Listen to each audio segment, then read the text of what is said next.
আসসালামু আলাইকুম and hey guys welcome back to another blog. তো দেখে নাও আজ এখন বাজছে 9:15 সকাল।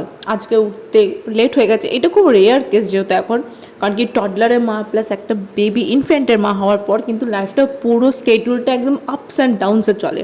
এরকম যারা মা হয়েছো তাদের লাইফে এক্সপিরিয়েন্সটা একদম কী বলবো, এটা এক্সপ্রেস করা যায় না বা মুখেও বলা যায় না।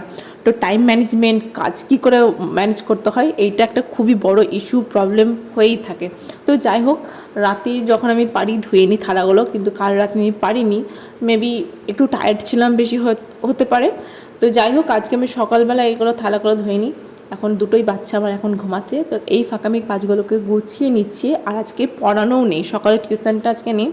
তো যাই হোক, আজকে আমার একটু রিল্যাক্সভাবে কাজ করাটা হবে।